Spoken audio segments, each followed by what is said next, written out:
Sous les voûtes silencieuses des archives, un secret se prolonge à travers les siècles. Le Vatican, gardien de manuscrits interdits et d'histoires effacées, a souvent été accusé de craindre plus que la simple hérésie, la mémoire d'anciens dieux venus des étoiles.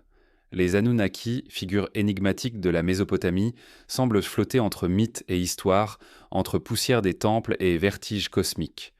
Pourquoi l'Église aurait-elle redouté ces récits ? Était-ce l'écho d'une vérité dangereuse, une fissure dans l'ordre fragile entre ciel et terre ? Dans cette traversée, nous explorerons des fragments effacés, des tablettes brisées, des archives murmurées. Non pas pour crier au sensationnel, mais pour entendre le silence derrière les mots. Car parfois, la peur la plus profonde ne vient pas de ce qui est dit, mais de ce qui ne peut être nommé. Dans les profondeurs du Vatican, bien au-delà des salles ouvertes aux pèlerins et des chapelles baignées de lumière, se trouve un labyrinthe de silence. C'est une cité sous la cité, un royaume de couloirs étroits et de portes verrouillées. Là reposent les archives secrètes, un sanctuaire où l'encre a traversé des siècles et où les parchemins, jaunis et fragiles, semblent encore respirer. On dit que ces archives ne contiennent pas seulement l'histoire de l'Église, mais aussi ce que l'humanité ne devait pas savoir. Ces lieux, protégés par des gardiens invisibles, ont toujours nourri des soupçons. On y voit la trace d'un effort immense pour contrôler la mémoire collective, car ce qui est conservé dans ces coffres ne se limite pas aux bulles papales et aux correspondances de rois. Certains chercheurs, historiens et témoins parlent de textes anciens, bien plus dérangeants, liés à un passé qui dépasse la simple chronologie chrétienne. Des écrits venus d'Orient rapportaient des fouilles de Ninive ou de Babylone dormiraient ici. Des tablettes évoquant des êtres puissants, les Anunnaki, ces dieux de pierre et de ciel que les Sumériens représentaient avec des ailes et des regards d'éternité. L'existence même de ces fragments pose une question. Pourquoi l'Église, si elle croit détenir la vérité divine, aurait-elle peur de ces récits ? Les archives du Vatican ne sont pas seulement un lieu de conservation, elles sont aussi une forteresse. Et toute forteresse révèle par sa fermeture ce qu'elle redoute. Les Anunnaki apparaissent pour la première fois dans les mythes mésopotamiens, gravés sur l'argile humide il y a plus de 5000 ans. Ces récits parlent de créateurs, de bâtisseurs, de juges célestes qui descendirent vers les hommes. Des savants modernes y voient des métaphores, d'autres des souvenirs plus concrets. Mais quelle que soit l'interprétation, ces dieux d'Orient parlent d'un monde antérieur à la Bible, d'un ordre du cosmos que le récit chrétien ne peut aisément intégrer. La peur du Vatican pourrait résider dans cette fissure, et si les fondations de la Genèse n'étaient pas uniques, mais héritées d'un récit plus ancien encore, les voyageurs et orientalistes du XIXe siècle, lorsqu'ils déterrèrent les tablettes d'Assurbanipal à Ninive, furent stupéfaits. Parmi elles, on trouva des histoires qui semblaient étrangement familières. Un grand déluge, un homme sauvé avec ses proches, et des animaux, des dieux en colère, des pactes entre ciel et terre. Mais ces récits l'ont précédèrent de plusieurs siècles ceux de l'Ancien Testament.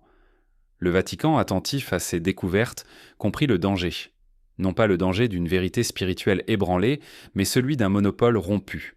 Si l'humanité voyait que ces récits des bibliques n'étaient pas premiers, alors l'autorité de l'Église pouvait se fissurer. Imaginons ces archivistes dans des salles éclairées à la lueur vacillante de lampes à huile, lisant des traductions encore incomplètes des récits sumériens. Des rois décrits comme descendants d'êtres venus d'ailleurs. Des lignées de prêtres affirmant avoir reçu la sagesse des dieux étoilés. Des mesures du ciel et des astres inscrites sur l'argile avec une précision déroutante. Ces lignes ne pouvaient être exposées au grand jour car elles déplaçaient le centre de gravité du monde chrétien. Certains indices permettent de soupçonner cette dissimulation. Des chercheurs affirment que plusieurs textes découverts au XIXe siècle furent aussitôt transférés au Vatican, achetés ou confisqués, avant de disparaître des catalogues officiels. Les récits sur les Anunnaki n'étaient pas seulement des curiosités exotiques, ils représentaient une menace directe. L'idée que l'homme n'était pas seulement façonné par le Dieu biblique, mais aussi influencé, peut-être créé par d'autres intelligences venues d'au-delà de la Terre. L'Église a toujours craint le vertige des mondes multiples. Elle a combattu l'héliocentrisme, retardé l'acceptation d'un univers infini, redouté l'idée que la Terre ne soit qu'un point insignifiant. L'évocation des Anunnaki ajoutait à ce vertige un poids supplémentaire. Non seulement nous ne sommes pas le centre du cosmos, mais peut-être ne sommes-nous même pas les auteurs de notre propre histoire. Dans le murmure de ces archives secrètes, la peur prend donc la forme d'une ombre ancienne. Les Anunnaki rappellent une mémoire interdite, celle d'un contact possible entre l'homme et des puissances venues des étoiles. Une mémoire qui ferait vaciller la théologie, car elle suggère que la révélation chrétienne n'est qu'un chapitre dans une saga beaucoup plus vaste. Mais il y a autre chose, la peur de l'amalgame. Si les fidèles venaient à confondre anges et Anunnaki, archanges et dieux mésopotamiens, alors la frontière fragile entre tradition biblique et mythe païen s'effondrerait, car les ressemblances sont troublantes. Des êtres zélés, des messagers péchés du ciel, des gardiens des secrets interdits. Qui pouvaient vraiment distinguer les uns des autres? Le silence devint donc une arme. Mieux valait enfermer ces tablettes derrière des portes verrouillées que d'affronter la confusion. Il est frappant de constater que le Vatican, tout en condamnant les récits païens, a toujours été fasciné par l'Orient. Ses bibliothèques regorgent de manuscrits arabes, hébreux, syriens, traduits avec soin, mais souvent gardés loin des regards. L'Église, en un sens, s'est nourrie de ce savoir tout en le redoutant. Les Anunnaki sont devenus une ombre qui hante les marges des textes sacrés. La question demeure, les archives secrètes conservent-elles encore ces fragments de mémoire interdite ? Nous n'en savons rien avec certitude, mais le simple fait que cette possibilité existe nourrit le mystère. Et dans le silence de ces salles voûtées, on imagine les ombres des Anunnaki, encore présentes, attendant que l'homme ose de nouveau prononcer leur nom. Ainsi commence notre voyage, dans les couloirs obscurs d'une bibliothèque que l'on ne visite jamais, face à une peur qui n'a pas besoin de preuves pour exister. Ce n'était que la première pierre d'un édifice de silence et de soupçon. Car les ombres des archives ne mènent pas seulement à Ninive et à Babylone. Elles ouvrent la porte vers une mémoire plus ancienne que l'histoire elle-même. Et derrière cette porte se dessine la silhouette des dieux, venus d'ailleurs. Une silhouette que le Vatican a toujours préféré voiler plutôt que révéler. Sur les rives asséchées de l'Euphrate et du Tigre, là où les villes de Mésopotamie se levaient comme des îles de briques au milieu des plaines, les scribes gravaient en relief leurs récits dans l'argile humide. Chaque signe en forme de clou, chaque empreinte triangulaire marquait la volonté de retenir un savoir, de sceller une mémoire contre l'oubli. Lorsque le soleil durcissait ces tablettes, elles devenaient sans des fragments d'éternité. Et dans ces lignes patientes, un monde de dieux et d'hommes s'entrelace, comme si le ciel lui-même avait voulu être traduit dans la matière terrestre. Les tablettes sumériennes et akkadiennes évoquent les Anunnaki, un cortège d'êtres mystérieux qui semblent traverser les frontières du visible et de l'invisible. On les décrit comme des juges, comme des souverains du destin, comme des voyageurs venus de la demeure des astres. Ces récits, loin d'être de simples mythes, paraissent contenir une mémoire plus profonde, presque astronomique, où la vie humaine se relie au rythme des cieux. La répétition des cycles, les descriptions de constellations, les mesures étonnamment précises des corps célestes laissent entrevoir une science ancienne, une connaissance qui ne devrait pas appartenir à une civilisation que l'on dit naissante. Lorsque ces textes furent redécouverts au XIXe siècle, sous les ruines de Ur, de Babylone et surtout de Ninive, les savants européens furent troublés. Car ces tablettes racontaient des histoires étrangement semblables à celles que l'on croyait uniques à la Bible. Elles parlaient d'un grand déluge envoyé pour punir l'humanité, d'un homme préservé dans une embarcation remplie d'animaux, d'êtres divins apportant la connaissance aux hommes. Ces parallèles frappèrent pas les esprits et firent de vaciller l'idée que la révélation biblique était un récit sans précédent. Mais il y avait plus dérangeant encore. Certains fragments évoquaient des êtres dotés d'une longévité extraordinaire, régnant sur les hommes comme des maîtres lointains. Des dynasties entières auraient été guidées, voire fondées, par ces Anunnaki. On y trouve la trace d'une mémoire de contact entre l'humanité et des puissances que l'on hésite à qualifier de divines ou d'étrangères.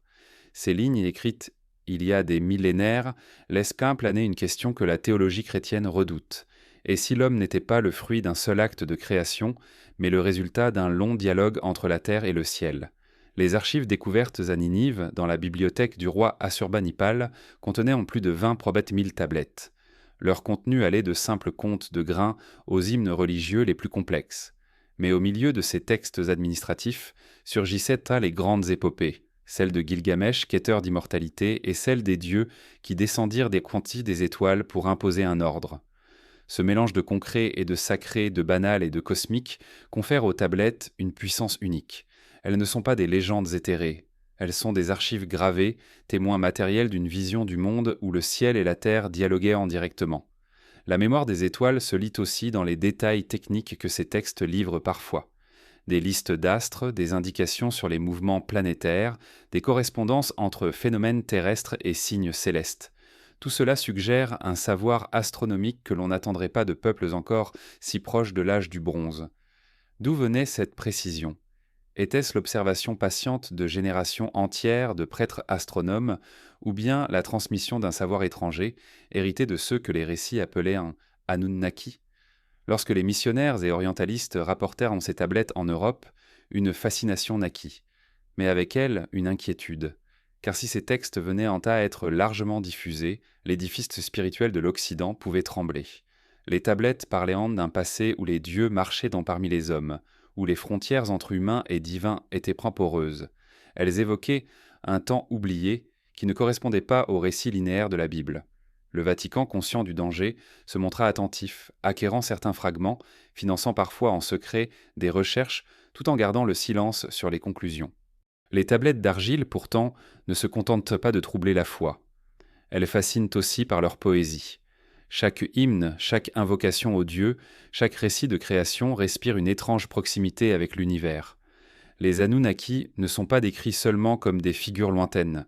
Ils sont liés aux moissons, aux fleuves, aux étoiles qui guident les navigateurs. Leur mémoire est inscrite partout, jusque dans le cycle des saisons et le battement des astres. Ce tissage du quotidien et du cosmique évoque une vision du monde perdu, où chaque geste humain reflétait un écho céleste. Certains fragments laissent redeviner une inquiétude ancienne. Les Anunnaki sont parfois représentés comme bienveillants, apportant l'ordre et la connaissance. Mais dans d'autres récits, ils apparaissent exigeants, voire implacables, punissant l'humanité pour sa désobéissance ou son excès. Cette ambivalence nourrit le sentiment de mystère. Qui étaient-ils vraiment ? Des guides ou des dominateurs ? Des anges ou des maîtres venus d'ailleurs ? La peur que ces tablettes inspiraient au Vatican venait peut-être de cette ambiguïté, car elles évoquent des puissances différentes trop proches titres des anges de la Bible, et en même temps, dit trop étrangères pour les rendre pour être assimilées. La mémoire des étoiles ne s'éteint pas avec la poussière des ruines. Chaque fois que de nouvelles fouilles les menteurs révèlent un fragment, c'est une voix du passé qui revient hanter le présent. Le simple fait que ces récits existent, gravés il y a des millénaires, force l'humanité à se confronter à la possibilité d'un savoir perdu. L'Église, en choisissant le silence, a peut-être voulu protéger la foi. Mais ce silence devient aussi une ombre qui attise les soupçons et nourrit les légendes. Dans ces tablettes, l'homme ne se voit pas comme une créature isolée, mais comme un être pris dans un réseau de liens avec des puissances célestes. Et c'est peut-être cela que l'on redoutait le plus. L'idée que notre histoire ne nous appartient pas entièrement, qu'elle est partagée avec des entités dont nous avons oublié le nom. Ainsi, les tablettes d'argile demeurent des témoins silencieux, posés comme des pierres sur le chemin de la mémoire humaine. Elles sont des miroirs où l'on perçoit un passé que l'on ne comprend pas encore totalement, mais qui nous rappelle que notre regard vers le ciel n'a jamais été neuf. Il est ancien, immensément ancien, et chargé de murmures venus des étoiles. De ces fragments d'argile émane une invitation. Écoutez l'écho d'un temps où l'homme se savait lié aux constellations, au rythme de l'univers et aux dieux qui s'y cachaient. Et dans cet écho, une inquiétude demeure. Que reste-t-il de cette mémoire dans nos traditions actuelles, la courtoise, et pourquoi a-t-elle été si soigneusement enfouie ? Ce silence autour des tablettes n'est pas la fin du voyage. Il nous conduit plus loin, vers les figures mêmes de ces prêtres et scribes mésopotamiens qui les premiers inscrivirent sur l'argile la trace des dieux voyageurs. Et dans leurs gestes, peut-être se cache encore la clé de ce mystère. Dans les cités de briques cuites qui bordaient les fleuves de Mésopotamie, au milieu des temples en gradins qui semblaient vouloir toucher le ciel, vivaient les prêtres. Ils étaient les gardiens des rites, les interprètes des signes, les traducteurs d'un langage venu d'ailleurs. On les voyait gravir les marches des ziggourats vêtus de tuniques sobres, portant des tablettes d'argile ou des instruments d'observation rudimentaires. Mais derrière leur apparente simplicité se cachait une fonction vertigineuse, celle de médiateur entre les hommes et des puissances que l'on disait descendues des étoiles. Ces prêtres n'étaient pas seulement des officiants religieux. Ils étaient aussi des astronomes, des médecins, des scribes, des conseillers politiques. Ils tenaient dans leurs mains un savoir que l'on croyait transmis par les Anunnaki eux-mêmes. Chaque rituel, chaque prière, chaque geste codifié était censé reproduire un modèle venu d'en haut. Les cérémonies n'étaient pas une invention humaine, mais un héritage. Les dieux voyageurs, selon les récits, auraient instruit les hommes dans l'art de lire le ciel, de comprendre les rythmes du temps, de bâtir des temples en harmonie avec les astres. Dans les archives retrouvées, on découvre que ces prêtres passaient des nuits entières à contempler la voûte céleste. Ils relevaient de la position des étoiles, consignaient les phases de la lune, interprétant les éclipses comme des messages venus des hauteurs. Leur science mêlée à leur foi formait une trame où chaque phénomène cosmique était un signe. Mais derrière ces observations, il y avait l'idée persistante que les Anunnaki, les grands dieux, étaient encore présents, observant l'humanité depuis des lieux invisibles, parfois descendant pour guider ou corriger. Le rôle de ces prêtres était aussi politique. Les rois mésopotamiens ne gouvernaient pas seuls. Leur autorité était légitimée par les oracles et les rituels dirigés par les prêtres. Si les dieux voyageurs étaient satisfaits, la cité prospérait. Si les rituels échouaient, la guerre, la famine ou la maladie pouvaient s'abattre. Les prêtres incarnaient ainsi une fonction redoutable, celle de relier le destin collectif à l'invisible. Ils étaient les gardiens d'un pacte, et ce pacte liait directement les hommes à des puissances qui échappaient à leur compréhension. Certains récits évoquent la présence directe des Anunnaki dans les temples, des statues colossales aux yeux incrustés de pierres de brillantes rappelaient ces êtres mystérieux. On disait que parfois la statue n'était pas seulement un symbole, mais une présence réelle, animée par la force de l'être qu'elle représentait.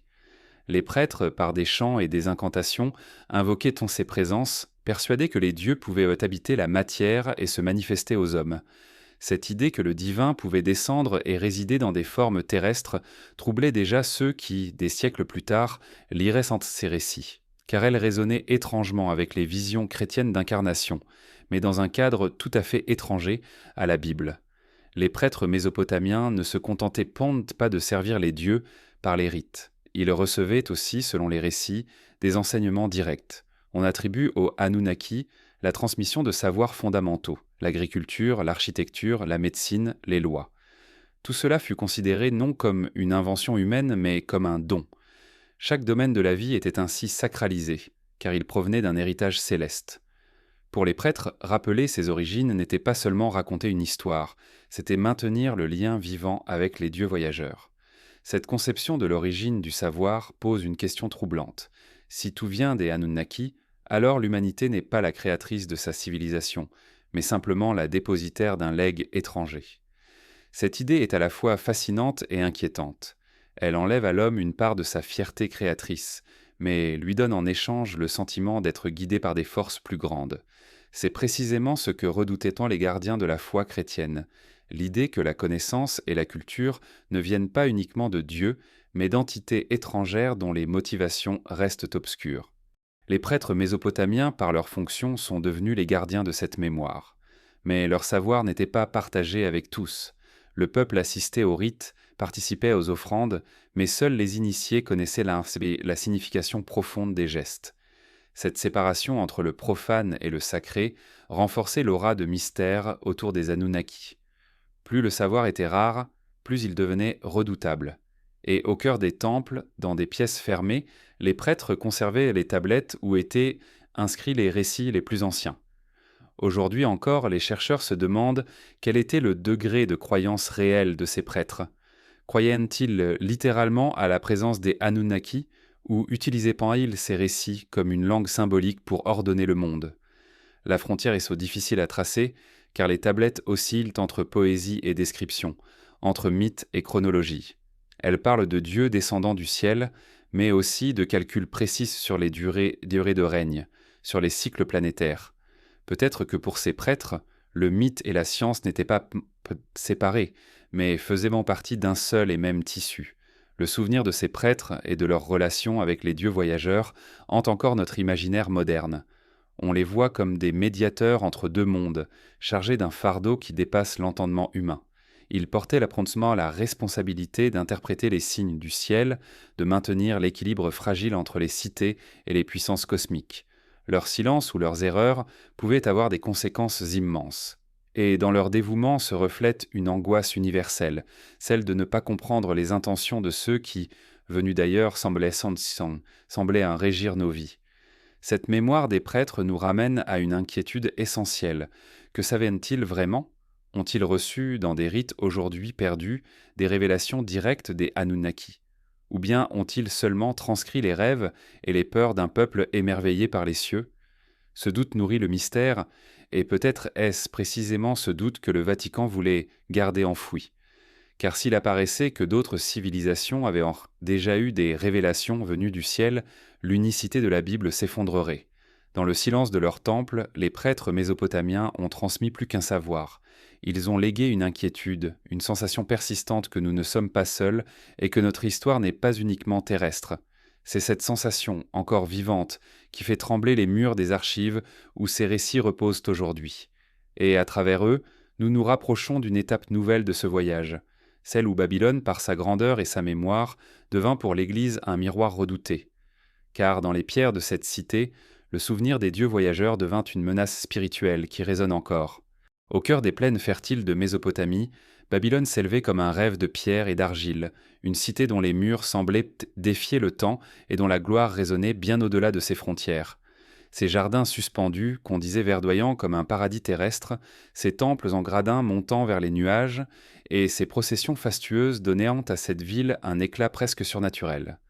Pour les peuples voisins, Babylone n'était pas seulement une cité. Elle était le centre d'un monde, un miroir du ciel sur la terre. Mais pour ceux qui, bien plus tard, de Rome, tentaient d'imposer une vérité unique et indivisible, Babylone représentait une menace, non pas militaire, mais spirituelle. Le souvenir de Babylone traverse la Bible comme une blessure. La tour de Babel, récit fondateur de la dispersion des langues, met déjà en scène cette cité comme le lieu où l'homme osa rivaliser avec le ciel. Le prophète Isaïe la dépeint comme la prostituée des nations, ivre de son orgueil et vouée à la ruine. Dans l'Apocalypse, elle devient le symbole ultime de la corruption et de la rébellion contre Dieu. Ce n'était pas un hasard. Babylone incarnait pour la mémoire biblique ce que l'Église craignait le plus, l'idée que l'homme pouvait recevoir une sagesse et une puissance venues d'autres sources que la révélation. Car Babylone n'était pas seulement un empire, c'était aussi un carrefour de savoir. Ces prêtres astronomes scrutaient en les astres avec une précision qui étonne encore. Ces bibliothèques regorgeaient de textes hérités des Sumériens et des Akkadiens, décrivant les dieux Anunnaki et leurs relations avec les hommes. Cette ville semblait être le dépôt vivant d'une mémoire plus ancienne que les récits bibliques. Et dans cette mémoire se trouvait l'empreinte troublante de puissances venues d'ailleurs, des dieux voyageurs qui, selon les récits, avaient donné à l'homme l'art de bâtir, de régner, de connaître. Pour l'Église naissante, puis pour le Vatican, Babylone représentait une fracture. Comment affirmer l'unicité de la Genèse si des siècles avant Moïse, des scribes babyloniens avaient déjà gravé sur l'argile un récit de création et de déluge? Comment proclamer que la révélation est unique si d'autres peuples avaient déjà parlé de messagers venus du ciel? Cette inquiétude traversait les couloirs du pouvoir spirituel comme une ombre persistante. Babylone devenait alors non seulement une ennemie symbolique, mais une menace directe à l'autorité théologique. Le danger ne venait pas seulement des textes, mais aussi de l'image que Babylone renvoyait, celle d'une cité cosmopolite, ouverte, nourrie de cultures multiples. Elle incarnait une forme d'universalité païenne, une alternative au monopole religieux que l'Église voulait imposer. Dans le tumulte des processions dédiées à Marduk, dans la splendeur des temples consacrés à Ishtar, résonnait un message silencieux. Les dieux ne parlaient pas d'une seule voix, et l'humanité avait toujours dialogué avec une multitude de puissances. Cette pluralité inquiétait, car elle minait l'idée d'un seul chemin, d'une vérité unique. Les fouilles archéologiques du XIXe siècle, en mettant au jour les tablettes de Babylone, réveillèrent cette crainte. Les récits du déluge babylonien, si proches de ceux de la Bible, prenaient soudain une matérialité dérangeante. Les prêtres et savants du Vatican comprirent alors que Babylone n'était pas seulement un symbole dans les Écritures, mais une réalité historique capable de concurrencer le récit biblique. Chaque fragment d'argile découvert devenait une fissure dans l'édifice de la foi. Ce qui rendait Babylone encore plus redoutable était la manière dont elle liait son pouvoir au ciel. La ziggourate des Temenanki, parfois identifiée à la tour de Babel, était plus qu'un temple. C'était un pont entre la terre et l'univers. Les prêtres y montaient pour se rapprocher des dieux, scrutant les étoiles, cherchant dans leurs mouvements les signes du destin. Cette image d'une cité qui bâtit un lien direct avec le cosmos heurtait profondément la vision chrétienne, car dans cette vision, l'homme devait rester humble, soumis à une révélation descendue une fois pour toutes. Babylone, au contraire, affirmait que le ciel pouvait être lu, compris, interprété, et que les dieux eux-mêmes pouvaient être approchés. Le Vatican a longtemps désigné Babylone comme le symbole de la décadence pour mieux détourner les fidèles de cette mémoire. Pourtant, ce rejet cache une fascination.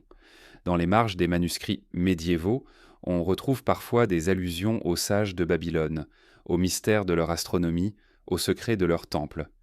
Comme si, malgré la condamnation officielle, l'Église n'avait jamais pu se défaire du magnétisme de cette cité disparue. Babylone devenait ainsi une double figure, l'ennemi à détruire dans les discours, mais la source cachée à laquelle on venait parfois boire en secret. Au fond, ce qui rendait Babylone si menaçante, c'était son rôle de conservatoire. Dans ses tablettes, dans ses hymnes, dans ses calculs, elle gardait vivante une mémoire des Anunnaki. Cette mémoire suggérait que les dieux n'avaient pas seulement parlé aux patriarches de la Bible, mais qu'ils avaient en déjà foulé la terre des siècles auparavant, instruisant les hommes dans un autre langage. Cette pluralité des contacts était insupportable pour l'idée chrétienne d'un Dieu unique se révélant une seule fois. C'est pourquoi Babylone devint la grande ennemie, la prostituée de l'Apocalypse, l'incarnation même de ce qu'il fallait effacer. Et pourtant, malgré les condamnations, le souvenir de Babylone n'a jamais cessé de hanter l'Occident. Ses ruines, ensevelies sous le sable, continuaient de porter l'écho de chants oubliés. Ses murs écroulés semblaient murmurer encore le nom des dieux voyageurs. Pour le Vatican, chaque pierre de Babylone était un rappel que l'histoire humaine n'est pas linéaire, mais tissée de mémoires multiples, certaines plus anciennes et plus dérangeantes que la Genèse elle-même. Ainsi, Babylone, plus qu'une cité disparue, devint un miroir. Dans ce miroir, l'Église voyait sa propre fragilité, celle d'un récit qui voulait être unique, mais qui se trouvait entouré d'autres récits, tout aussi anciens, tout aussi puissants. Ce n'est pas seulement la gloire de Babylone qui inquiétait Rome, mais sa mémoire indestructible, qui résistait à tous les anathèmes. Et de ce miroir, un autre mystère surgit, celui des traducteurs, des orientalistes et des savants qui, au fil des siècles, mirent à jour ces récits interdits. Leur travail, souvent dissimulé ou minimisé, allait prolonger la menace. Car ce ne sont pas seulement les prêtres babyloniens qui liaient à les hommes aux étoiles, mais aussi ceux qui, bien plus tard, eurent l'audace de traduire les voix enfouies. Au XIXe siècle, l'Occident découvrit avec stupeur que les sables et les ruines de l'Orient n'étaient prints pas mutés. Sous les collines arides de Ninive, de Babylone et de Ur, des hommes en quête de gloire et de savoir mirent au jour des bibliothèques entières gravées dans l'argile. Ces tablettes, qui dormaient encore depuis des millénaires, portaient un langage étrange, anguleux, que l'on appela cunéiforme. C'était comme si des voix venues d'un autre âge s'étaient figées dans la matière pour attendre leur résurrection. Mais leur résurrection ne fut pas paisible, car les premières traductions de ces textes portaient en elles un trouble immense. Elles racontaient des histoires trop proches ou trop divergentes, des récits bibliques pour ne pas inquiéter. Les orientalistes, souvent financés par des sociétés savantes d'Europe, passaient tant des années à déchiffrer ces signes. Chaque caractère cunéiforme demandait patience, comparaison, intuition. Ce travail ressemblait à une initiation secrète, pénétrer dans la logique d'une langue éteinte, réveiller des images de dieux, de rois, de cités oubliées. Parmi ces traducteurs, certains furent saisis par l'étrangeté de ce qu'ils lisaient. Les textes ne se contentèrent pas de décrire des règnes ou des offrandes. Ils parlaient en de dieux venus d'ailleurs, d'êtres aux pouvoirs immenses, des Anunnaki, descendus sur terre pour instruire les hommes et établir des lois. Lorsque George Smith, jeune employé du British Museum, traduisit pour la première fois le récit du déluge babylonien, le monde occidental fut secoué. Le récit ressemblait à s'y méprendre à celui de Noé. Un homme averti par un dieu, un bateau construit pour survivre, des animaux embarqués, une colombe lâchée pour trouver la terre ferme. Mais ce texte venait de Babylone et précédait de plusieurs siècles le récit biblique. L'ébranlement fut immense. Était-il possible que la Bible ait repris, transformé ou adapté un récit bien plus ancien ? Cette idée, inacceptable pour l'Église, devait être contenue, maîtrisée, voilée. Dès lors, les traducteurs furent regardés avec méfiance. Certains virent leurs travaux minimisés, contestés ou discrédités. Les publications étaient parfois censurées, les conclusions atténuées pour ne pas ébranler la foi du public. car au-delà du déluge, d'autres récits remontant à la surface, des dieux qui enseignaient aux hommes l'art de l'agriculture, des rois au règne si long qu'ils semblaient appartenir à une autre dimension, des lignées mêlées d'hommes et de créatures venues du ciel. Ce corpus formait une mémoire parallèle, un contre-récit capable de fissurer la chronologie sacrée. Les orientalistes, souvent perçus comme de simples érudits, devinrent malgré eux des figures subversives. Leur passion pour les langues mortes les plaçait au seuil d'un mystère que les puissances religieuses voulaient garder clos. Traduire dans ce contexte devenait un acte dangereux, car traduire signifiait donner une voix à des dieux étrangers, faire entendre un passé interdit. Dans les marges de leurs carnets, certains de ces savants confièrent à leur propre vertige.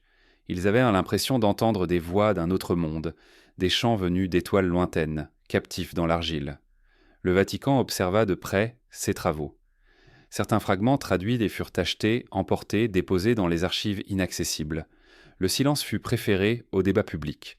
La peur était claire que le peuple découvre que les récits bibliques n'étaient non pas isolés, mais enchâssés dans une mosaïque plus vaste, plus ancienne, où l'homme dialoguait avec des entités multiples. Ce serait ouvrir la voie à l'idée que la vérité n'est pas unique, mais fragmentée, que l'histoire humaine est parsemée de révélations multiples, contradictoires, venues de sources diverses. Pourtant, malgré les obstacles, certaines traductions circulèrent. Elles fascinèrent sans les esprits libres, les poètes, les philosophes. On y voyait une autre image de l'homme, non pas façonné uniquement par un Dieu transcendant, mais instruit par des voyageurs venus des profondeurs du cosmos. La poésie de ces textes inspirait autant qu'elle inquiétait. Le récit de Gilgamesh, en particulier, bouleversa les lecteurs. Ce roi en quête d'immortalité, guidé par des dieux, traversant mer et forêt pour trouver la vie éternelle, semblait incarner une quête universelle qui ne se laissait pas enfermer dans un seul cadre religieux. Le choc fut tel que certains traducteurs furent accusés d'imaginer ou d'exagérer leurs découvertes. Le scepticisme servait de rempart. Mieux valait nier que d'admettre la possibilité d'un savoir trop ancien. Mais les preuves matérielles étaient là, gravées dans l'argile. On ne pouvait pas effacer ces signes, ni leur donner une autre voix. Alors on préféra les reléguer, les enfermer ou en minimiser la portée. Ce qui inquiétait le plus dans ces traductions, ce n'était pas seulement la proximité entre les mythes babyloniens et la Bible, mais leur richesse symbolique. Les Anunnaki apparaissaient comme des figures trop proches des anges et des archanges pour ne pas troubler. Leurs interventions dans la vie humaine, leurs dons de connaissances et leurs punitions rappelaient étrangement certains passages bibliques. Était-ce une coïncidence ? Ou la Bible avait-elle absorbé et transformé des récits plus anciens, en effaçant l'origine de ces dieux voyageurs ? Les traducteurs se trouvaient dans une position fragile. Leur fidélité à la science les poussait à publier, mais leur époque exigeait prudence et conformisme. Certains choisissaient parfois des formulations ambiguës, d'autres restaient silencieux sur leurs propres intuitions. Mais dans leurs notes privées, on retrouve souvent la trace d'un malaise profond. Ils sentaient qu'ils touchaient à quelque chose qui dépassait l'érudition, une mémoire interdite, une vérité dérangeante sur l'origine de l'homme et ses rapports avec l'invisible. Ces traductions interdites devinrent des passerelles. Elles reliaient l'Occident à une mémoire orientale que l'on croyait perdue.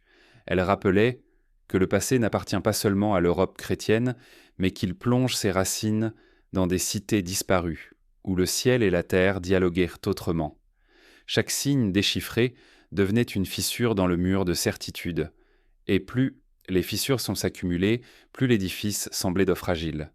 Ce n'est pas un hasard si, dès le XIXe siècle, certains écrivains commencèrent à évoquer l'idée de civilisation antédiluvienne, de savoir venu des étoiles, de contacts oubliés.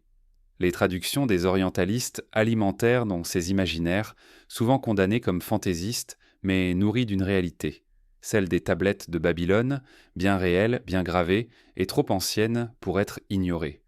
Ainsi, les premiers traducteurs devinrent malgré eux des messagers, non pas de leur propre voix, mais de voix plus anciennes, enfermées dans l'argile depuis des millénaires, et c'est ce rôle de messager qui les rendit si redoutables aux yeux du Vatican. Car faire parler les Anunnaki, même à travers des symboles, revenait à réveiller des dieux concurrents, des révélations étrangères, capables d'ébranler la foi des fidèles. Le chemin de ces traductions interdites nous conduit vers une énigme plus vaste encore, l'idée qu'un savoir antérieur au déluge, transmis puis effacé, continue de hanter l'humanité. Si ces récits anciens ont survécu dans les tablettes, que reste-t-il d'autres mémoires perdues, cachées ou détruites ? Cette question ouvre un gouffre vertigineux, celui d'un savoir enfoui dont l'ombre s'étend jusqu'à nos bibliothèques modernes. Et c'est précisément ce gouffre qui s'ouvre devant nous dans l'étape suivante, le soupçon d'un savoir antérieur au déluge, dont les traces persistent comme des échos obstinés dans les récits interdits. Parmi les fragments les plus troublants des récits mésopotamiens, un motif revient avec insistance, celui d'un savoir immense, transmis aux hommes avant qu'une grande catastrophe ne vienne l'effacer. Ce savoir attribué aux dieux anciens se présentait comme un héritage précieux mais dangereux, une lumière fragile qui ne pouvait survivre au bouleversement du monde. Le déluge, qu'il soit raconté dans l'épopée de Gilgamesh, dans les tablettes d'Atrahasis ou dans la Genèse biblique, apparaît non seulement comme un cataclysme, mais comme une césure. Avant lui, un âge de grandeur et de connaissance, après lui, une humanité réduite à la survie, forcée de tout recommencer. Ce motif du savoir perdu hante les traditions les plus anciennes. Dans les récits des Sumériens, les Anunnaki transmettaient aux hommes les arts fondamentaux, l'agriculture, l'écriture, la médecine, l'astronomie. Ils auraient enseigné à mesurer les cycles des étoiles, à bâtir des temples alignés sur les constellations, à interpréter les signes de la nature. Mais ce savoir était jugé trop puissant pour rester entre toutes les mains. Le déluge, présenté comme une punition divine, aurait aussi servi de purification, une manière d'effacer un monde où l'homme, trop proche des dieux, avait franchi une limite interdite. Cette idée d'un savoir englouti nourrit l'imaginaire depuis des millénaires.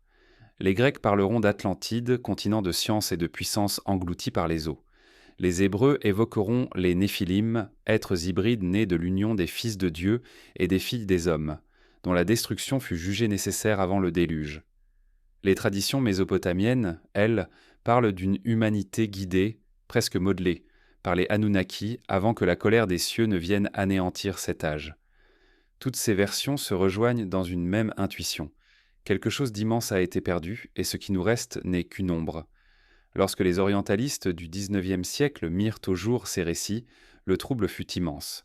Car si la Bible évoquait le déluge comme un jugement divin isolé, les tablettes babyloniennes suggéraient une tradition bien plus ancienne, inscrivant le cataclysme dans un cycle universel. Pire encore, elles laissaient entrevoir l'idée que l'homme avait reçu, avant la catastrophe, une connaissance qui dépassait ce que l'histoire officielle admettait. Pour le Vatican, cette perspective était dangereuse. Elle faisait naître l'idée que la sagesse humaine n'est pas seulement un don divin unique, mais le reste d'un savoir plus vaste, venu d'ailleurs, partagé puis brisé. Les prêtres mésopotamiens, en consignant ces récits, savaient en sonner qu'ils transmettaient plus que des histoires. Ils préservaient des fragments de ce monde d'avant. Dans l'épopée de Gilgamesh, Utanapishtim raconte à l'homme-roi comment il a survécu au déluge et comment il fut instruit par les dieux. Ce témoignage, gravé dans l'argile, devient une mémoire de ce qui a disparu, une science, une proximité avec l'invisible, une alliance entre l'homme et les Anunnaki. Mais cette mémoire est toujours voilée, fragmentaire, comme si elle ne devait pas être livrée entière. Les récits du chrétien eux-mêmes portent l'ombre de ce soupçon. Dans le livre d'Enoch, texte longtemps écarté du canon, on trouve la description d'anges déchus enseignant aux hommes les secrets du ciel, de la guerre et des métaux. Ces révélations, trop dangereuses, auraient précipité le déluge. Ici encore, l'idée est la même. Le savoir est une flamme que l'homme n'est pas prêt à porter. Il éclaire trop loin, trop haut, et finit par provoquer sa propre destruction. Ce parallèle entre les Anunnaki et les anges déchus hante les théologiens, car il suggère que le même récit, avec des noms différents, traverse les âges. Ce soupçon d'un savoir antérieur au déluge nourrit aussi l'archéologie moderne. Des découvertes troublantes, disséminées sur la planète, semblent évoquer une mémoire plus ancienne que toutes nos chronologies. Les blocs monumentaux de Baalbek, si massifs qu'on peine à imaginer leur transport avec les moyens connus de l'Antiquité.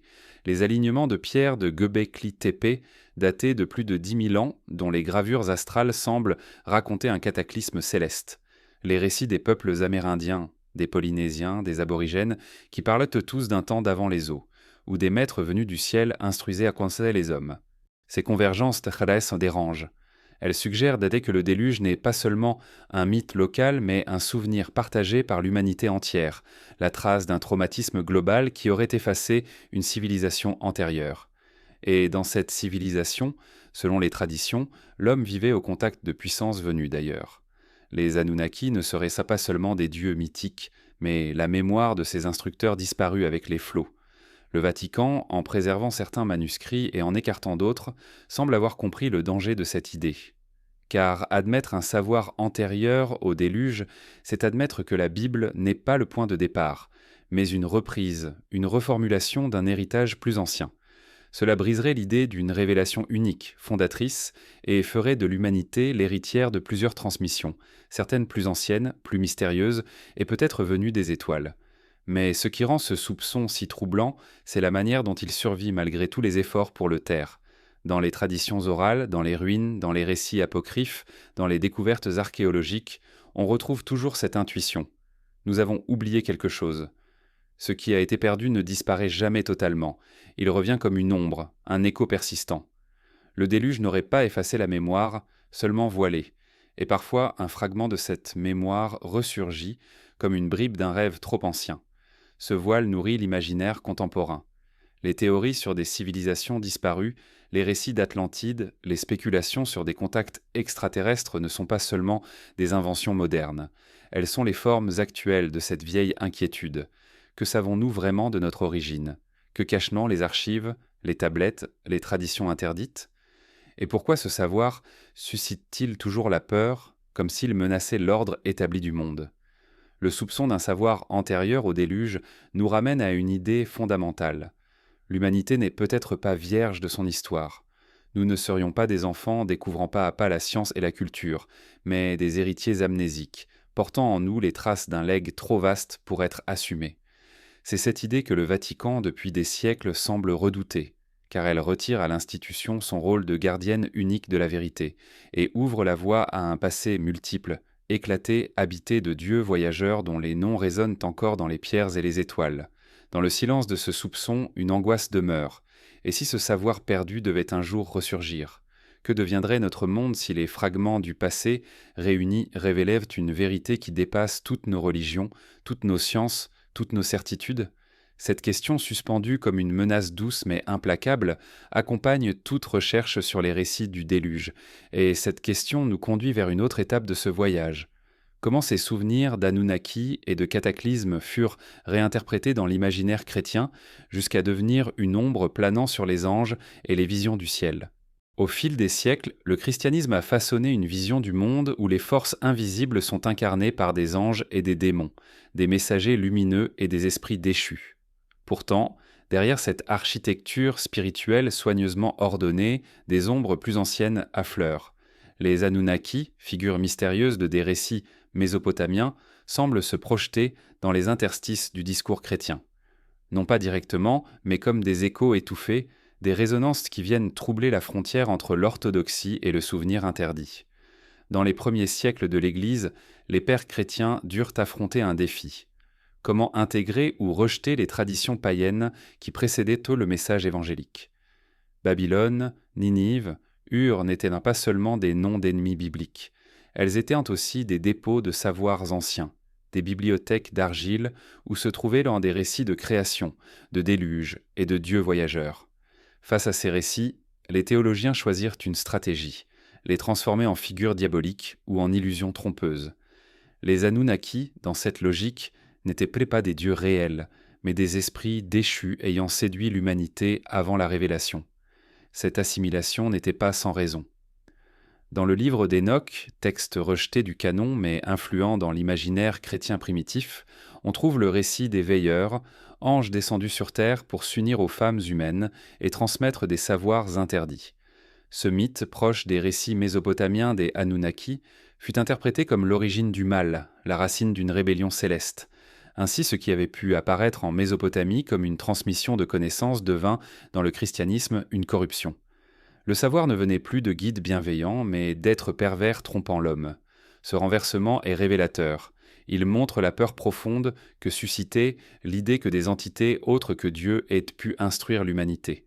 Accepter cette idée revenait à affaiblir le rôle unique de la révélation et à reconnaître que l'histoire humaine est traversée de multiples interventions. Alors, pour préserver l'unicité du message, l'Église transforma les instructeurs en corrupteurs. Les Anunnaki, dans l'imaginaire chrétien, devinrent l'ombre des anges déchus, figures à écarter, à condamner, mais jamais à oublier. Au Moyen Âge, cette équivalence s'accentua. Les chroniques monastiques, les sermons et les traités de démonologie faisaient souvent référence à des esprits anciens, gardiens de secrets interdits. Bien qu'ils ne nommassent pas directement les Anunnaki, les descriptions rappelaient leurs traits, êtres imposants liés au ciel, capables de transmettre des savoirs techniques et astronomiques, mais toujours perçus comme des tentateurs.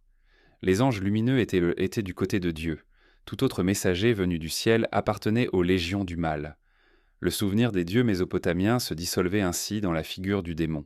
Pourtant, une fascination subsistait. Les alchimistes, les mystiques et certains érudits de la Renaissance cherchaient dans les textes anciens les traces de ce savoir perdu. Ils savaient non que sous la condamnation se cachait une curiosité irrépressible.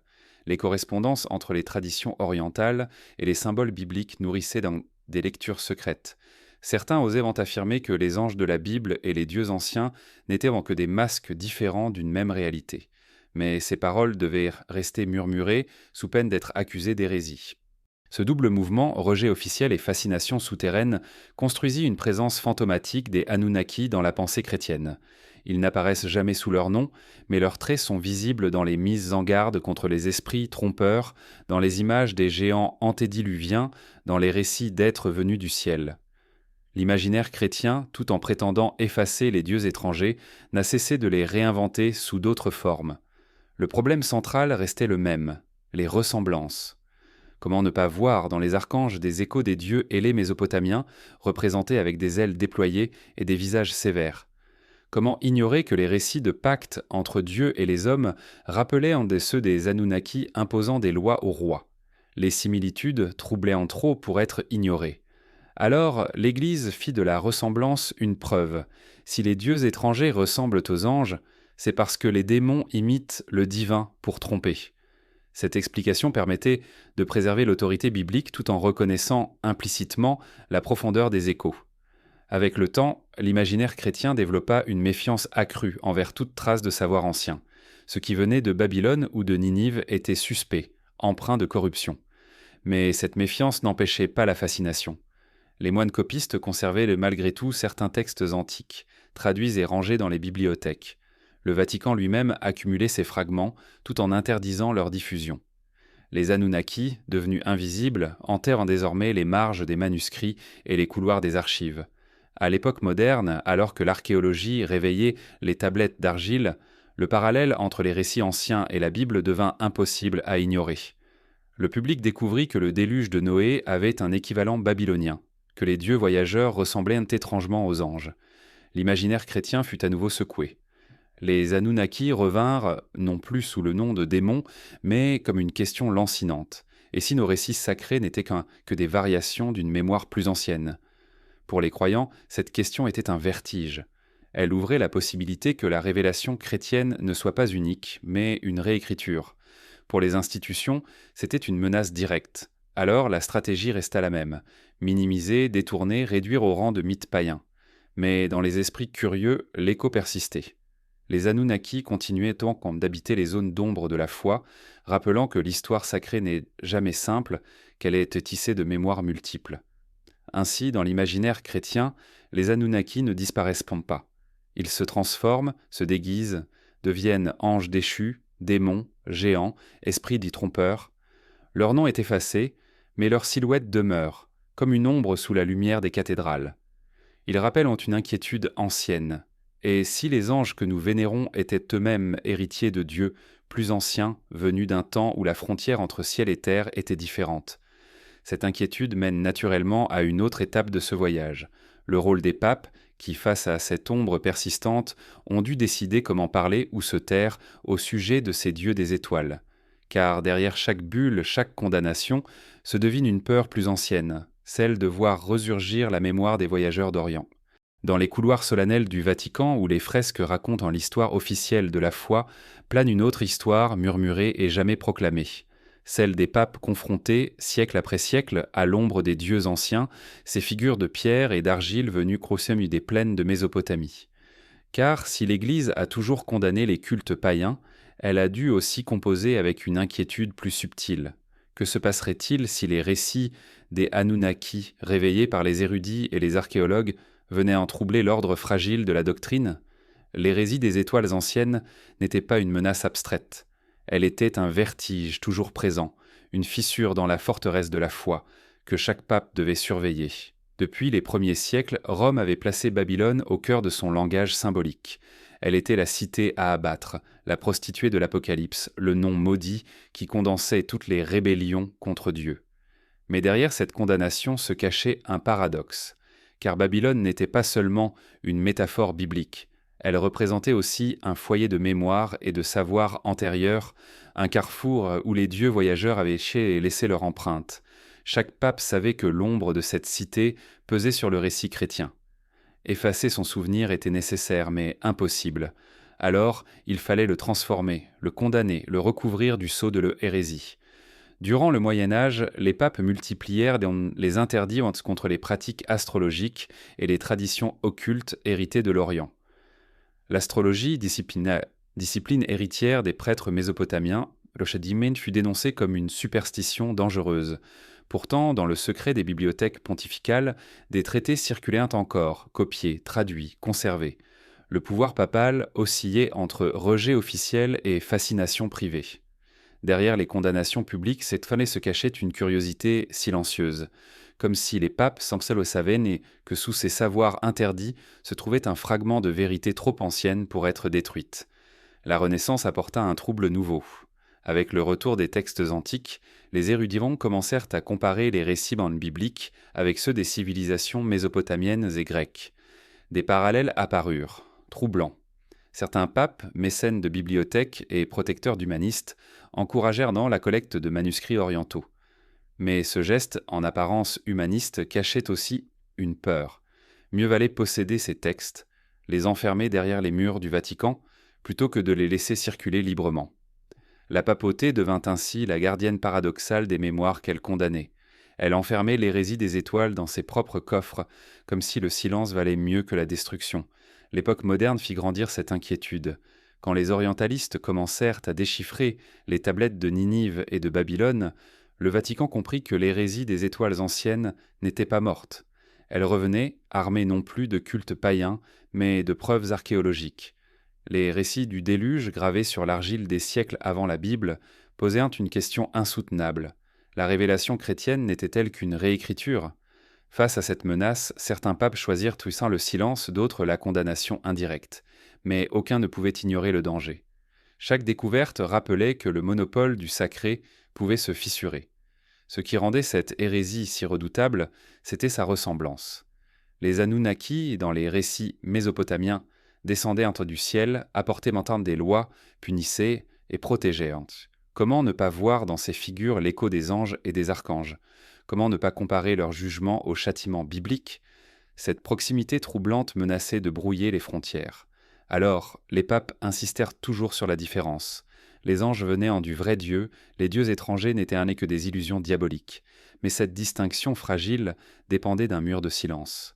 Lorsque la Renaissance s'épanouit en Europe, elle fut célébrée comme une renaissance de la lumière, une redécouverte de l'Antiquité classique, des textes grecs et latins, des œuvres de Platon, d'Aristote et d'Homère.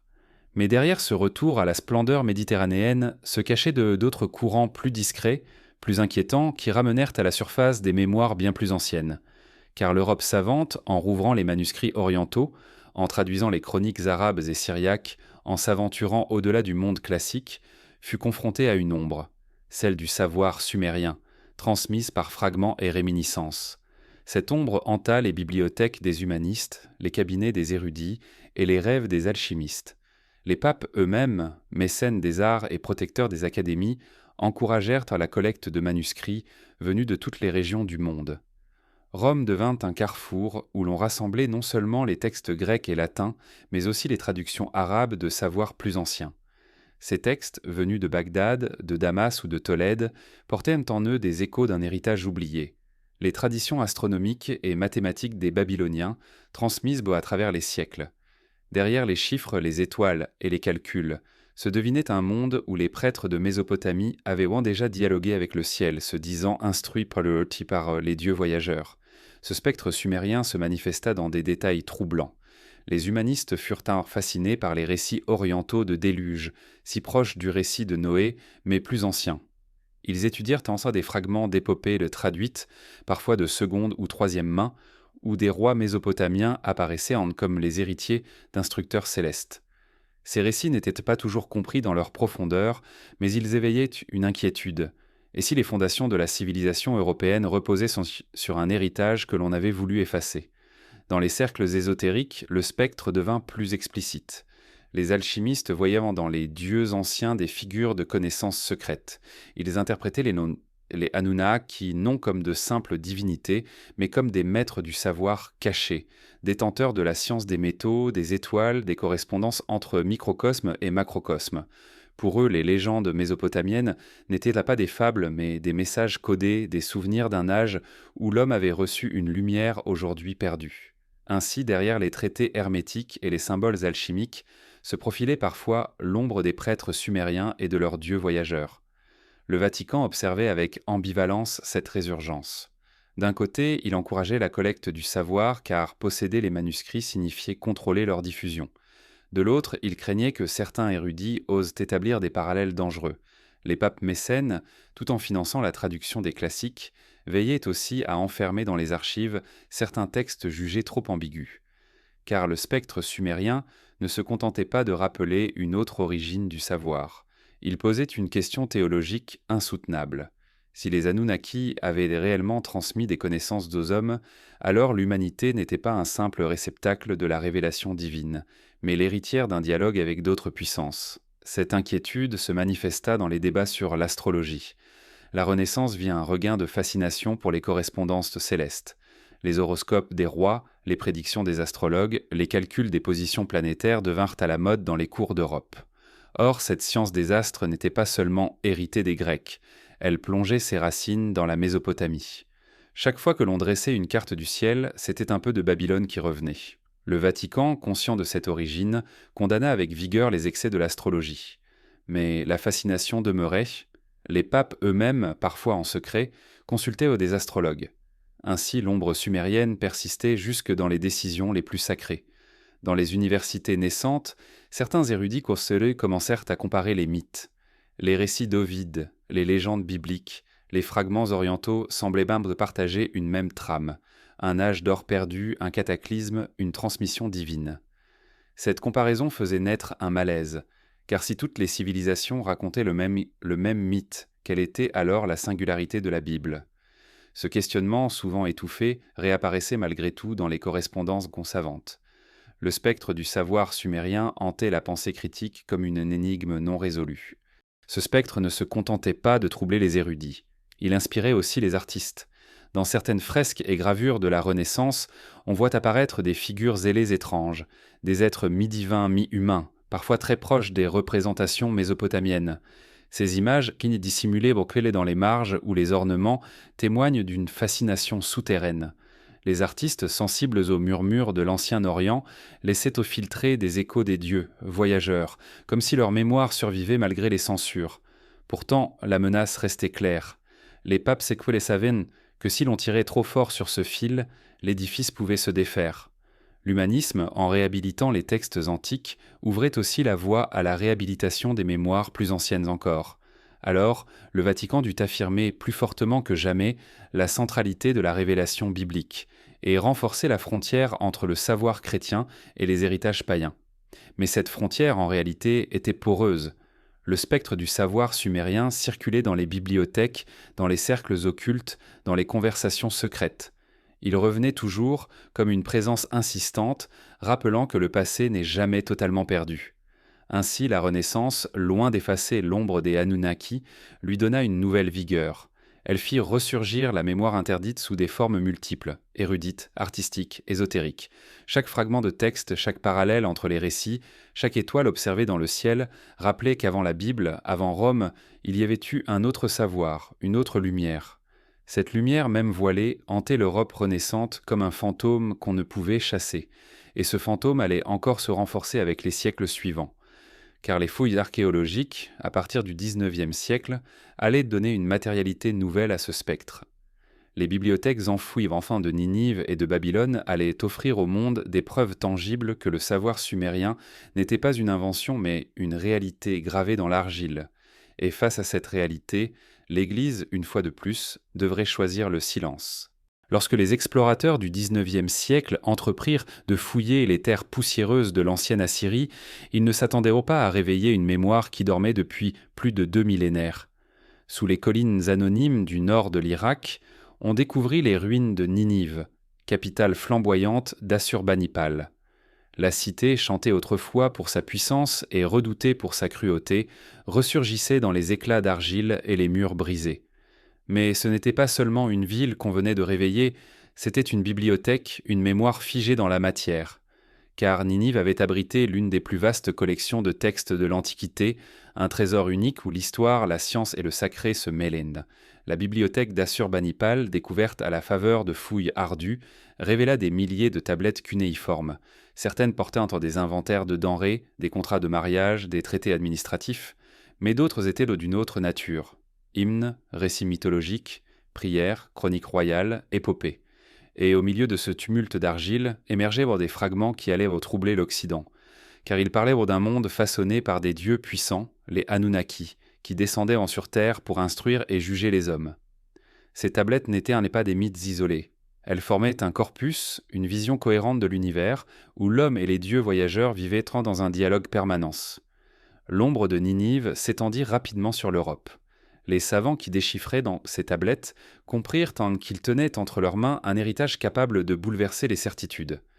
La plus célèbre révélation fut celle du récit du déluge, presque identique à celui de la Bible. Utanapishtim, averti par un dieu de la colère imminente, construisant une arche pour sauver sa famille et les animaux, relâchant une colombe pour trouver la terre, tout cela existait déjà, des siècles avant Noé. Ce n'était plus seulement une hypothèse, mais une preuve gravée, matérielle, indéniable. Cette découverte fit trembler l'Église, car elle montrait que la Bible n'était pas l'unique dépositaire de ces récits, mais qu'elle les avait repris et transformés. Le déluge biblique devenait une variation, non l'original. Pour le Vatican, cela représentait une fissure dangereuse. Si le peuple venait à croire que les Écritures n'étaient pas uniques, mais héritées d'un fond plus ancien, l'autorité spirituelle s'en trouverait affaiblie. Ainsi, une partie de ces fragments fut discrètement achetée, cataloguée, puis enfermée dans les archives pontificales. L'ombre de Ninive se fit plus lourde, ce n'était plus seulement une découverte archéologique, mais une menace pour l'ordre spirituel établi. Les tablettes de Ninive ne parlaient pas seulement du déluge. Elles racontaient aussi des récits troublants sur les origines des rois, les durées incroyables de certains règnes, les enseignements venus des dieux. On y trouvait des listes dynastiques où certains souverains régnèrent pendant des siècles, comme si le temps lui-même se pliait aux volontés des Anunnaki. On y lisait des hymnes décrivant des dieux qui descendaient du ciel dans un éclat de lumière, qui donnèrent aux hommes l'écriture, la mesure du temps, les lois de la cité. Ces textes ne pouvaient être facilement relégués au rang de légende. Leur précision, leur cohérence, leur ancienneté leur donnaient une autorité inquiétante. L'épopée de Gilgamesh, retrouvée à Ninive, acheva de jeter l'ombre. Ce roi en quête d'immortalité, guidé par des dieux, traversant des épreuves pour découvrir le secret de la vie éternelle, offrait une image universelle de la quête humaine. Mais dans cette épopée se cachait aussi un savoir, la mention de lieux mystérieux, de voyages au-delà des mers, d'entretiens avec des êtres immortels. Certains y virent un témoignage d'un savoir géographique et spirituel antérieur, une mémoire d'un âge où l'homme dialoguait encore directement avec les Anunnaki. L'ombre de Ninive ne se limitait pas aux savants. Elle pénétra l'imaginaire collectif. Les journaux européens de l'époque rapportaient ces découvertes avec fascination. On parlait d'une civilisation disparue qui avait laissé derrière elle des bibliothèques entières. Pour le public, c'était comme découvrir une Atlantide terrestre, une mémoire engloutie par le temps et ressuscitée par l'argile. Mais derrière l'émerveillement se profilait une inquiétude. Si ces récits précédaient la Bible, que devenait la vérité de l'Église ? Le Vatican dut redoubler de prudence. Officiellement, il minimisait la portée de ces découvertes, insistant sur le caractère mythologique des récits. Mais en privé, les archivistes savaient que la menace était réelle. Certains fragments furent traduits en latin et circulèrent dans les cercles restreints. D'autres disparurent dans des inventaires publics, comme absorbés par le silence. Ninive devenait ainsi une cité fantôme dans la conscience chrétienne, visible dans ses ruines, mais invisible dans son héritage. Cette ombre s'étendait aussi par la comparaison. Car Ninive, avec ses bibliothèques, rappelait l'existence d'autres mémoires disparues. Si cette ville avait préservé autant de textes, combien d'autres cités avaient en gardé des bibliothèques aujourd'hui perdues? Combien de récits des dieux voyageurs avaient été effacés par le temps ou volontairement détruits? La bibliothèque d'Assurbanipal n'était peut-être qu'un fragment d'un savoir beaucoup plus vaste, dont la majorité avait sombré avec les civilisations. Cette idée renforçait le vertige. Ce que nous possédons n'est qu'une parcelle, et cette parcelle suffit déjà à troubler l'ordre spirituel. L'ombre de Ninive devint ainsi un symbole. Elle représentait tout ce que le temps, l'oubli et les institutions avaient tenté de dissimuler. Elle rappelait que la mémoire humaine est toujours incomplète, mais que parfois une découverte inattendue vient fissurer les certitudes.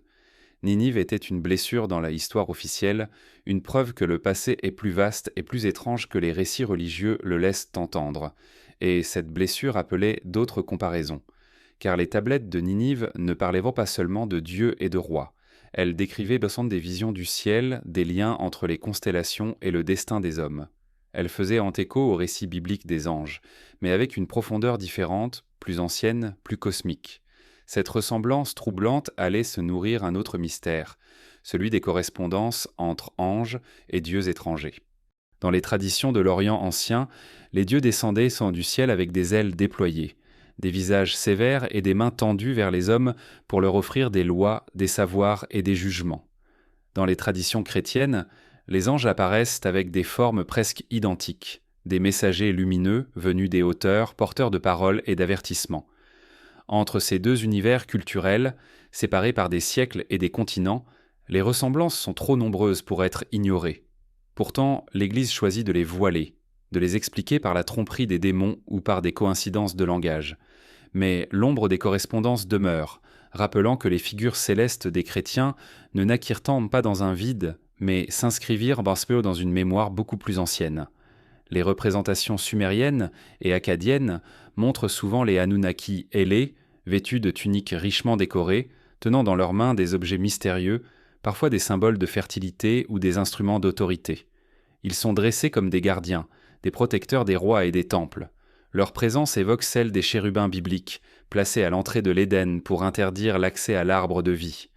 Les parallèles visuels sont frappants. Les mêmes ailes majestueuses, la même fonction de gardien, la même proximité avec le divin inaccessible. Dans les textes, les correspondances au Nord sont tout aussi troublantes. Les Anunnaki interviennent pour punir les hommes, pour les sauver du cataclysme, pour leur donner des instructions précises. De même, les anges bibliques apparaissent aux patriarches, guident Lot hors de Sodome, annoncent à Marie la naissance d'un enfant, apportent à Jean l'apocalypse des temps. Dans les deux cas, il s'agit d'entités venues d'ailleurs, médiatrices entre l'homme et une puissance plus vaste. La différence réside seulement dans l'interprétation. Pour les Mésopotamiens, les Anunnaki étaient les grands dieux voyageurs. Pour les chrétiens, les anges étaient les serviteurs du Dieu unique. Mais si l'on regarde plus profondément, les frontières deviennent floues, car les anges déchus dans la tradition chrétienne rappellent étrangement les figures ambivalentes des dieux étrangers. Dans le livre d'Hénoch, des anges appelés veilleurs descendent sur terre, séduits par les femmes humaines, et transmettent aux hommes des savoirs interdits, l'usage des métaux, l'art de la guerre, les secrets du ciel. Cette transmission de connaissances, jugée corruptrice par la théologie chrétienne, est pourtant la même que celle attribuée aux Anunnaki, qui enseignèrent aux hommes l'agriculture, l'écriture et les sciences célestes. Les mêmes gestes, interprétés comme bienfaits en Mésopotamie, deviennent des fautes et des corruptions dans le christianisme. Cette inversion révèle la peur qui se cache derrière les correspondances, car si les anges et les Anunnaki se ressemblent trop, alors l'unicité du récit biblique se dissout dans une mémoire plus vaste. Il faut donc les distinguer, les opposer. Les anges sont purs, les Anunnaki sont trompeurs, les anges servent Dieu, les dieux étrangers séduisent l'homme. Mais cette distinction repose sur une fragilité. Le simple fait de devoir la répéter prouve que la ressemblance est trop évidente pour être ignorée. Dans l'art chrétien médiéval, on retrouve des traces de ce malaise. Certains manuscrits enluminés représentent des anges aux traits sévères, portant des objets mystérieux semblables aux symboles mésopotamiens. Les artistes, sans le savoir peut-être, répétaient ainsi des formes héritées d'un passé plus ancien. Les correspondances visuelles se glissaient ainsi dans les marges des codex, comme un écho que le temps n'avait pas effacé. Au-delà des formes, la fonction même des anges et des dieux étrangers est similaire. Ce sont des intermédiaires. Ni pleinement divins, ni pleinement humains, ils sont les messagers du ciel. Cette position d'entre-deux les rend fascinants et inquiétants. Ils incarnent la possibilité que le divin ne soit pas unique, mais pluriel, que les voix venues du ciel soient multiples et parfois contradictoires. Pour le christianisme, cette idée était insupportable. Il fallait préserver l'unité, l'unicité de Dieu et de ses messagers. Les correspondances avec les dieux étrangers devenaient donc un danger à refouler. Pourtant, certaines traditions chrétiennes populaires continuèrent d'entretenir des liens discrets avec ces figures anciennes. Dans les récits de saints, on retrouve parfois des visions d'êtres zélés, protecteurs mais ambigus, capables d'apporter des savoirs étranges ou des révélations cryptiques. Dans certaines régions d'Europe, les contes populaires mêlèrent anges et esprits des étoiles, comme si la mémoire des Anunnaki s'était infiltrée dans le folklore. Ces correspondances se transmettaient ainsi par la culture orale, échappant au contrôle de l'Église. À l'époque moderne, lorsque les orientalistes commencèrent à déchiffrer les tablettes de Ninive et de Babylone, la ressemblance entre les Anunnaki et les anges redevint évidente. Les savants notèrent les parallèles, parfois avec prudence, parfois avec audace. Le Vatican, conscient du danger, tenta de minimiser ces rapprochements. Mais dans les cercles érudits, la question circulait. Et si les anges chrétiens n'étaient moins que les héritiers transformés des dieux étrangers? Cette hypothèse, même formulée en secret, suffisait à nourrir un vertige théologique. Ce vertige s'accentuait encore lorsqu'on comparait les récits de visions célestes. Les prophètes bibliques, comme Ézéchiel, décrivent des chars de feu, des êtres mi-humains, mi-animaux, entourés d'ailes et de flammes. Ces visions, longtemps interprétées comme des symboles, rappellent étrangement les représentations mésopotamiennes d'êtres hybrides, gardant les temples et les palais. Dans les deux cas, il s'agit d'êtres intermédiaires, gardiens du seuil entre l'homme et le mystère. La correspondance est si frappante qu'elle nourrit encore aujourd'hui les spéculations. Les anges de la Bible ne seraient-ils pas les souvenirs transformés des Anunnaki? Face à ces correspondances, l'Église adopta une stratégie constante, condamner le comparatisme. On affirmait que les ressemblances étaient les trompeuses, que les démons, pour séduire les hommes, imitaient la vérité divine. Ainsi, les Anunnaki n'étaient pas des anges, mais des imposteurs, des figures diaboliques cherchant à détourner l'humanité. Cette explication permettait de préserver la singularité de la foi chrétienne, mais elle laissait intacte la ressemblance troublante. Car en affirmant que les démons imitaient les anges, on reconnaissait implicitement que les deux se ressemblèrent trop pour être distingués autrement. Dans le silence des archives, pourtant, le malaise persista. Les papes, les érudits, les archivistes savaient que les correspondances étaient réelles. Ils savaient en fait que les tablettes d'argile racontaient une histoire parallèle à la Bible, avec des figures célestes trop semblables aux anges pour être ignorées. Alors on choisit le silence, on enferma les fragments, on laissa les savants travailler dans l'ombre. Mais le peuple, lui, sentait toujours l'écho. Dans les légendes, dans les rêves, dans les spéculations, les correspondances continuaient de vivre. Ces correspondances entre anges et dieux étrangers ne sont pas seulement un détail historique. Elles révèlent une vérité plus profonde. L'humanité, depuis toujours, perçoit des présences venues du ciel et leur donne des noms différents selon les époques. Les Anunnaki, les anges, les veilleurs, les archanges. Autant de masques posés sur une même expérience, celle de l'intrusion du cosmos dans la vie humaine. Cette continuité dérange car elle suggère que les religions ne sont pas des révélations séparées, mais des variations d'un même récit primordial. Et c'est précisément ce que le Vatican redoutait, que les correspondances révèlent une unité souterraine, une mémoire universelle reliant toutes les civilisations. Pour éviter cette conclusion, il fallait maintenir les silences, verrouiller les archives, contrôler les traductions. Mais le soupçon demeure, vivant dans chaque parallèle, dans chaque aile déployée, dans chaque messager descendu du ciel. Ce soupçon ouvre une nouvelle porte, celle du silence volontaire, des censures délibérées, des archives verrouillées, pour empêcher que ces correspondances n'éclatent au grand jour. Car si les anges et les dieux étrangers sont trop semblables, alors l'édifice de l'orthodoxie risque de s'effondrer. Et c'est ce risque qui conduit à la prochaine étape, le grand silence des archives, choisi comme un rempart contre l'hérésie des étoiles. Dans le cœur caché du Vatican, là où les portes massives gardent des couloirs interdits, se trouve un espace que peu d'yeux ont contemplé. Les archives secrètes, nommées aujourd'hui différemment pour en adoucir la résonance, sont depuis des siècles l'objet de soupçons et de rumeurs. Elles ne sont pas seulement un dépôt de documents, elles sont une citadelle de silence. Et ce silence n'est pas un accident. Il est voulu, entretenu, cultivé comme une arme. Car derrière ces murs, on dit que reposent des fragments de mémoire qui pourraient fissurer les certitudes, des écrits qui rappellent la présence d'anciens dieux, les Anunnaki, et l'empreinte de savoirs interdits. Le silence volontaire est une stratégie ancienne. Depuis les premiers siècles du christianisme, l'Église a compris qu'il n'était pas toujours nécessaire de détruire pour faire disparaître. Il suffisait d'enfermer, de verrouiller, de rendre inaccessible. La censure ne prend pas toujours la forme des flammes, mais celle de la clé. Ce qui n'est pas détruit mais rendu invisible peut devenir plus efficace qu'une condamnation publique, car ainsi, la mémoire est préservée mais contrôlée. Elle existe encore, mais elle est invisible aux foules.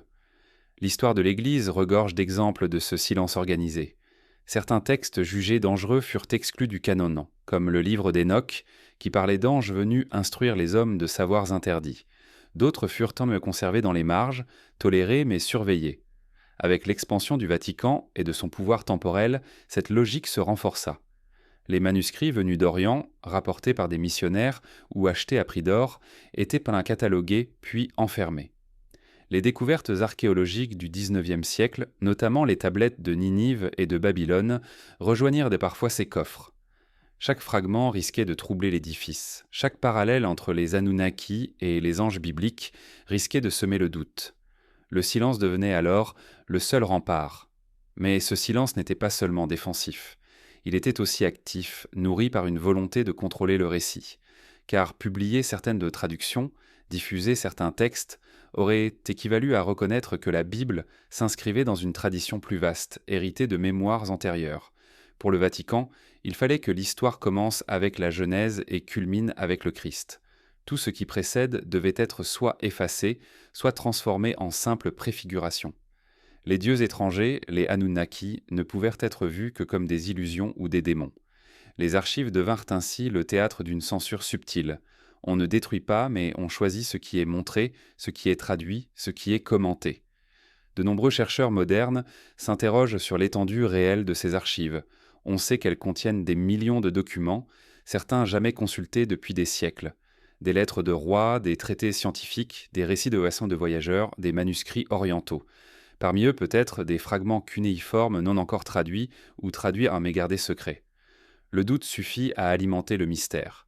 Car si le Vatican conserve des écrits relatifs aux Anunnaki, pourquoi ne pas les révéler ? La réponse, sans doute, réside dans la peur. Peur de l'ambiguïté, peur de la confusion, peur que le fidèle ne distingue plus entre l'ange et le Dieu étranger. Le silence volontaire n'est pas seulement une pratique ancienne, il est encore vivant aujourd'hui. Certains chercheurs qui demandèrent l'accès à des documents relatifs aux découvertes mésopotamiennes se virent en refuser l'entrée ou ne purent en consulter qu'une partie du fond. Les arguments avancés sont toujours techniques. Manque de ressources, nécessité de préserver les manuscrits fragiles, procédures administratives. Mais derrière ces justifications se cache peut-être une logique plus profonde, protéger non seulement les textes, mais surtout l'interprétation qui pourrait en surgir. Ce silence est aussi une manière de maintenir l'autorité. Car si l'Église révélait que d'autres récits de création, plus anciens que la Genèse, décrivent déjà un déluge, des dieux voyageurs, des transmissions de savoir, elle perdrait son monopole du sacré. Elle deviendrait une voix parmi d'autres, un héritier d'une tradition universelle. Le silence devient alors une stratégie de survie. Tant que les fidèles ignorent ces correspondances, la singularité de la révélation reste intacte. Mais le silence a ses limites. Plus il est épais, plus il suscite la curiosité.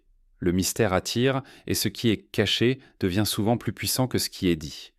Les rumeurs sur les archives secrètes alimentent ainsi les fantasmes. On parle de tablettes babyloniennes, de chroniques perdues, de preuves d'un savoir antérieur au déluge. On imagine des salles où les récits des Anunnaki sont enfermés, gardés à l'abri des regards, comme si leur lecture pouvait bouleverser l'équilibre du monde. Qu'importe que ces rumeurs soient vraies ou non, elles révèlent l'angoisse collective devant ce silence. Dans l'histoire des civilisations, le silence volontaire a toujours eu une fonction ambiguë. Il protège, mais il attire. Il conserve, mais il enferme. Dans le cas du Vatican, il est à la fois un rempart et une prison. car en enfermant certains textes, l'Église se condamne à porter le poids de leur existence. Les archives de Viescamp deviennent un fardeau, elles contiennent ce que l'on ne veut pas dire, mais que l'on ne peut effacer. L'ombre des Anunnaki pèse ainsi sur chaque étagère, sur chaque porte verrouillée. Ce silence résonne comme une absence. On devine les récits interdits, mais on ne les lit pas. On soupçonne les fragments perdus, mais on ne les touche pas. Cette absence crée un vide que l'imagination comble. Les chercheurs, les écrivains, les rêveurs construisent donc autant des hypothèses, des récits alternatifs à des mythes modernes. Les Anunnaki reviennent sous des formes multiples, dans les théories d'ocyboderie de civilisations disparues, dans les spéculations sur les contacts extraterrestres, dans les romans et les films. Le silence du Vatican n'éteint pas la mémoire, il la nourrit en secret. En vérité, le silence volontaire ne peut durer éternellement. Chaque génération redécouvre des fragments, traduit des textes oubliés, compare les récits. L'ombre des dieux anciens, enfermée dans les archives, finit toujours par se glisser dans le présent. Et cette ombre, en revenant, rappelle que l'histoire humaine n'est pas simple, qu'elle est faite de couches, de mémoires superposées, de vérités concurrentes. Ce silence conduit naturellement à une autre inquiétude, plus cosmique encore, celle des astronomes du Vatican eux-mêmes, qui, en scrutant les étoiles, se confrontèrent à la possibilité de mondes multiples. Car si le ciel est infini, si d'autres terres existent, alors l'idée d'anciens voyageurs venus des étoiles cesse d'être une simple légende.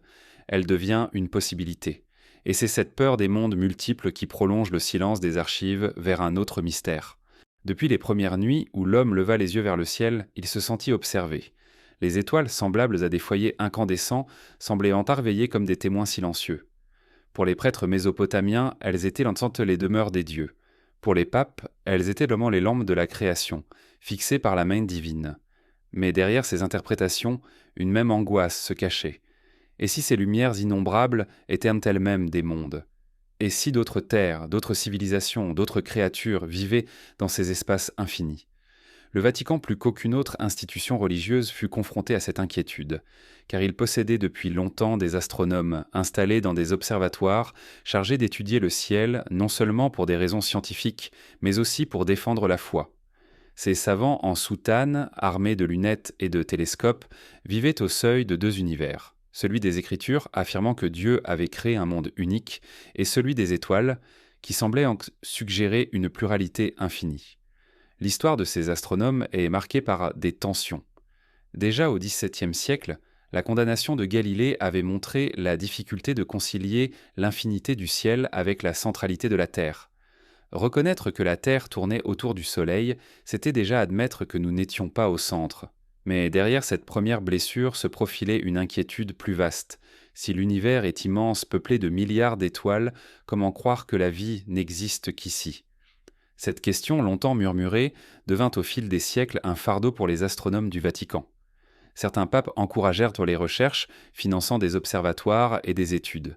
Mais cette ouverture scientifique était accompagnée d'une peur silencieuse, car si l'on découvrait d'autres mondes habités, le récit biblique s'effondrait dans son unicité. La révélation, donnée une seule fois sur une petite planète, paraîtrait dérisoire face à l'immensité cosmique. L'idée même d'un Christ unique venu sauver une humanité unique deviendrait fragile si des millions d'humanités existaient ailleurs. La peur des mondes multiples n'était pas une crainte théorique, elle menaçait le cœur de la théologie. Dans ce vertige, les Anunnaki revinrent comme une ombre. Car si des êtres venus des étoiles avaient déjà foulé la Terre dans les temps anciens, alors la pluralité des mondes n'était pas seulement une hypothèse, mais une mémoire. Les récits doleux mésopotamiens des dieux voyageurs devenaient des témoins d'une possibilité. L'homme n'est pas seul et il ne l'a jamais été. Les astronomes du Vatican, en contemplant le ciel, devaient en ressentir ce trouble, car chaque étoile observée devenait une promesse de vie, et chaque promesse rappelait les récits interdits. Certains manuscrits conservés dans les archives évoquent des débats internes. Des théologiens admettaient que Dieu, dans son infinie puissance, aurait pu créer d'autres mondes habités. Mais ces spéculations restaient dangereuses, car elles ouvraient la porte à des interprétations imprévues. Peut-être les dieux étrangers des anciens n'étaient-ils pas des illusions, mais de réels visiteurs d'autres mondes. La peur des mondes multiples rejoignait alors la peur des Anunnaki. Deux inquiétudes se superposèrent. La science moderne et la mémoire ancienne convergeaient dans une même menace. Le silence officiel fut maintenu. Les astronomes pouvaient observer, publier, calculer, mais leurs conclusions devaient rester prudentes. Tout excès d'audace risquait d'être taxé de spéculation. Pourtant, dans leurs carnets privés, certains laissaient transparaître leur vertige. Le ciel immense, peuplé de galaxies, ne pouvait être vide. Et si ces mondes étaient habités, alors la visite des Anunnaki, racontée par les Sumériens, devenait plausible. La frontière entre mythe et science se brouillait dangereusement. Le XIXe siècle fut une époque de redécouverte. Tandis que l'Europe s'élançait vers l'industrialisation, ses savants, ses aventuriers et ses archéologues plongeaient là leurs mains dans la poussière du passé. Les plaines d'Irak, les collines d'Assyrie, les ruines oubliées de Mésopotamie devinrent les terrains de fouilles d'hommes qui cherchaient à ressusciter un monde englouti. Mais ces fouilles ne révélèrent pas seulement des palais, des statues ou des temples, elles exhumèrent une mémoire gravée sur des milliers de tablettes d'argile et qui allait déranger autant qu'elle fascinait. Car dans ces signes cunéiformes, déchiffrés avec patience, se cachèrent des récits qui mettèrent en péril l'ordre spirituel de l'Occident. Lorsque Paul-Émile Botta, puis Austen Henry Layard, mirent au jour les ruines de Ninive et de Khorsabad, le monde occidental fut stupéfait. Des murs entiers surgissaient du sable, décorés de bas-reliefs colossaux montrant des créatures ailées, des dieux au visage sévère, des rois accompagnés de gardiens mystérieux. Ces figures n'étaient pas seulement des œuvres d'art, elles étaient entre les représentations matérielles des récits les plus anciens. Les Anunnaki semblaient enfin revenir à la vie sous les yeux des archéologues, et dans ces ruines se devinait un monde où le divin et l'humain avaient dialogué d'une manière radicalement différente de celle prônée par l'Église. Le British Museum et le Louvre se remplirent de ces trésors. Les journaux d'Europe et d'Amérique racontèrent avec émerveillement les découvertes. Statues monumentales, ziggourats redécouvertes, inscriptions mystérieuses, mais derrière l'émerveillement grandissait un trouble. Car bientôt, les premiers déchiffreurs du cunéiforme révélèrent des récits qui faisaient écho à la Bible. Le déluge, l'arche, les dieux en colère, autant d'images que l'on croyait uniques à l'Ancien Testament et que l'on retrouvait dans ces tablettes antérieures de plusieurs siècles. George Smith, modeste employé du British Museum, provoqua un séisme intellectuel en traduisant pour la première fois le récit du déluge dans l'épopée de Gilgamesh. La scène, si proche de celle de Noé, choqua les lecteurs. Comment admettre que la Bible n'était pas le texte premier, mais la variation d'un récit plus ancien ? Pour l'Église, la menace était claire. La foi reposait sur l'unicité de la révélation. Or, voici que des tablettes d'argile, vieilles de millénaires, racontaient déjà la même histoire, mais avec d'autres noms, d'autres dieux, d'autres intentions. Ce n'était pas seulement le déluge qui troublait. Les textes mésopotamiens parlaient entiers de rois au règne incroyablement long, de dieux venus du ciel, de transmission de savoir. Ils évoquaient des dynasties antédiluviennes, des êtres hybrides, des juges célestes. Tout un univers parallèle surgissait, riche, cohérent, troublant. Face à cela, les savants se divisèrent. Certains, prudents, minimisèrent les parallèles, parlant de coïncidences ou de mythes communs. D'autres, plus audacieux, affirmèrent que la Bible avait le repris et adapté ses récits. Mais dans tous les cas, une fissure venait de s'ouvrir. Le Vatican suivait ces découvertes avec une attention silencieuse. Certaines tablettes furent indiscrètement acquises, d'autres copies intégrées dans les collections pontificales. Mais publiquement, l'Église resta prudente. Elle encouragea les savants catholiques à insister sur les différences, à rappeler que les récits bibliques, même similaires, avaient une valeur spirituelle unique. Pourtant, dans l'ombre des archives, le malaise grandissait. Les fouilles avaient mis à nu une mémoire concurrente, une histoire plus ancienne que la Genèse. Ce qui dérangeait le plus dans ces ruines, c'était leur matérialité. Jusqu'alors, les récits bibliques pouvaient être défendus comme uniques, car les mythes païens semblaient vagues, fragmentaires. Mais là, les preuves étaient tangibles. Des tablettes entières, gravées avec minutie, racontaient une histoire complète. On ne pouvait pas les effacer, ni les traiter comme des superstitions floues. Elles étaient précises, datées, irréfutables, et cette matérialité redoublait l'angoisse. Le monde chrétien devait désormais coexister avec une mémoire plus ancienne, inscrite dans la pierre. Les fouilles révélèrent aussi des détails troublants, des cartes célestes, des listes d'étoiles, des calculs astronomiques d'une précision étonnante. Comment une civilisation si ancienne avait-elle pu observer avec une telle rigueur ? Était-ce seulement le fruit de l'observation humaine ou le témoignage d'un savoir transmis ? Certains commencèrent à suggérer que ces connaissances venaient en des dieux eux-mêmes, des Anunnaki, qui avaient donné aux hommes la science des cieux. Pour les savants laïcs, cela pouvait être interprété comme l'œuvre de générations d'observations. Mais pour ceux qui connaissaient donc les récits mésopotamiens, l'ombre des dieux voyageurs revenait inévitablement. Le XIXe siècle fut donc un moment de confrontation. L'Occident, fier de sa science et de son progrès, fut forcé de regarder en arrière, vers des civilisations plus anciennes, peut-être plus savantes. Cette inversion dérangea profondément, car l'Europe aimait à se voir comme le sommet de l'histoire. Mais voici que les ruines de Babylone et de Ninive rappelaient que le savoir avait existé bien avant elle, et qu'il avait été lié à des dieux étrangers. Dans ce contexte, le Vatican choisit la stratégie du silence. Plutôt que de combattre ouvertement ces découvertes, il préféra les absorber, les contrôler, les réduire à des anecdotes érudites. Mais dans les marges, dans les cercles d'initiés, on savait que ces fouilles changeaient en tout. Les vérités dérangeantes n'étaient mais pas seulement historiques, elles étaient spirituelles. Elles montraient que l'homme avait toujours été hanté par les mêmes présences célestes, que la Bible n'avait pas effacé, mais seulement recouvert ses mémoires. Et plus les fouilles avançaient, plus la question se posait. Que reste-t-il à découvrir ? Combien de bibliothèques perdues dorment encore sous le sable, prêtes à bouleverser notre compréhension ? Le XIXe siècle ouvrit une brèche, mais ne fit qu'effleurer le mystère. Car chaque tablette exhumée ne révélait pas seulement le passé, elle résonnait comme une promesse. D'autres fragments existent, d'autres vérités attendent. Ces vérités dérangeantes nous amènent à une question plus vaste encore. Car si les ruines parlent, si les fouilles révèlent, elles réveillent aussi des peurs anciennes. Et parmi ces peurs, la plus persistante est celle-ci. Et si les dieux ne nous avaient jamais quittés, c'est cette peur qui conduit au dernier seuil de ce voyage. La peur persistante, celle qui hante encore aujourd'hui et qui fait de l'ombre des Anunnaki une présence insaisissable mais toujours vivante. Il y a dans le silence des civilisations disparues une inquiétude qui ne s'éteint pas. Les ruines, les tablettes, les récits fragmentés nous parlent d'êtres venus du ciel, de dieux voyageurs qui guidèrent dans l'humanité à ses débuts.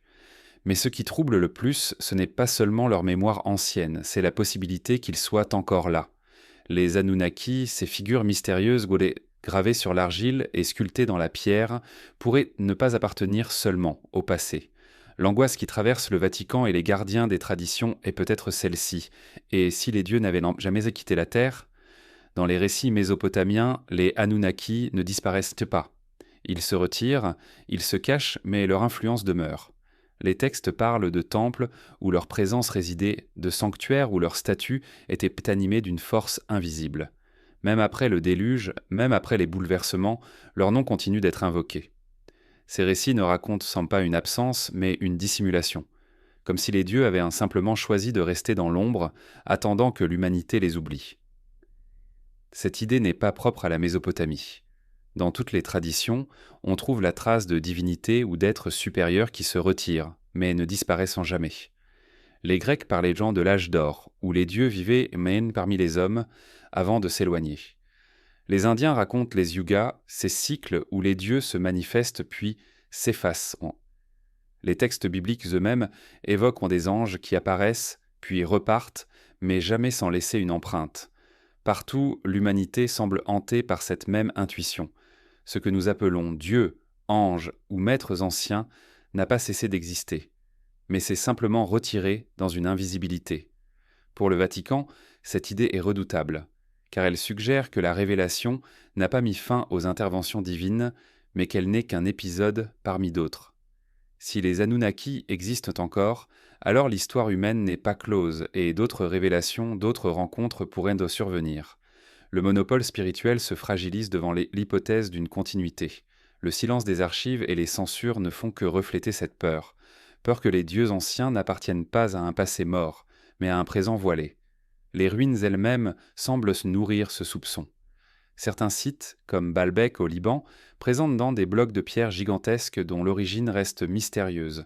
D'autres, comme Göbekli Tepe en Turquie, révélant des sanctuaires vieux de plus de 10 000 ans, construits bien avant l'invention de l'agriculture. Ces lieux inexplicables par les moyens connus de leurs époques suscitent toujours la même question. Qui a guidé ces bâtisseurs ?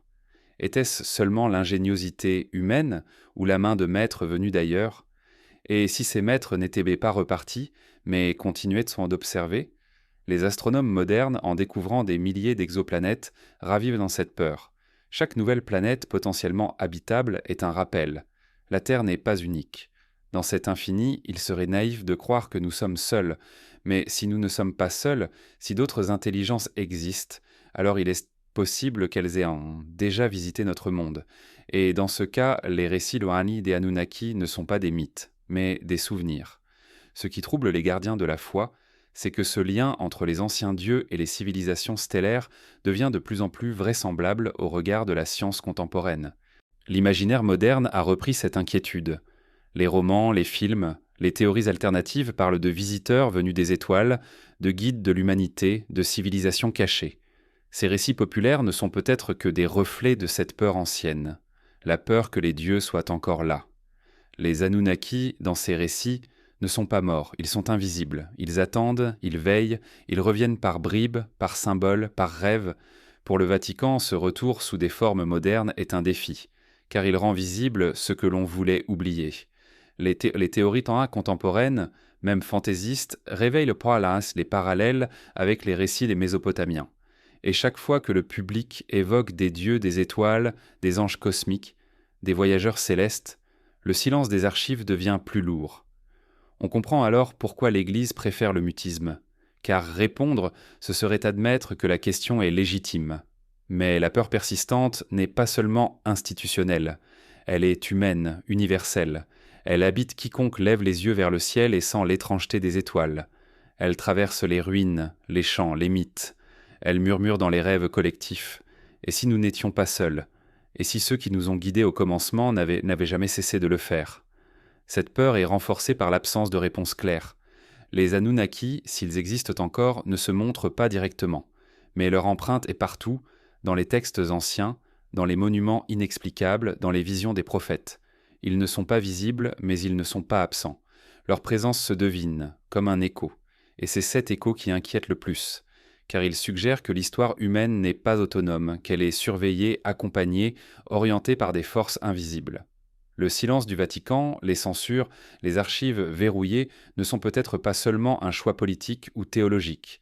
Ils pourraient en être aussi une reconnaissance implicite, la reconnaissance que quelque chose dans ces récits est vrai, que les Anunnaki ou leurs équivalents existent toujours, et qu'il vaut mieux taire cette vérité, car elle bouleverserait la foi, l'ordre, la stabilité du monde. Mais le silence n'efface pas la peur, il la nourrit.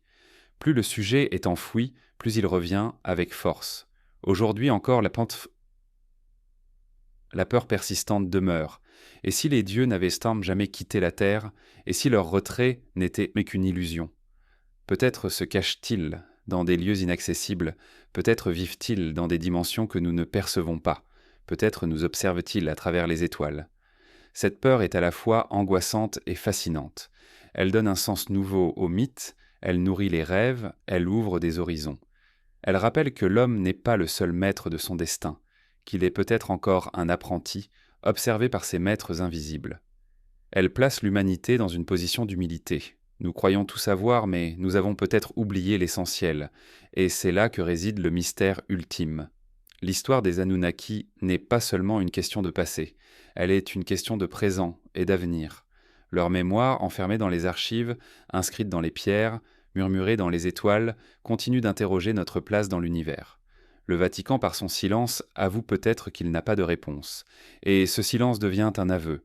L'ombre des dieux anciens n'a jamais cessé de nous accompagner.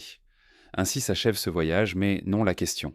Car tant que les étoiles brilleront au-dessus de nous, tant que les ruines continueront de révéler des fragments de mémoire, la peur persistante demeurera. Et dans cette peur, une intuition demeure vivante.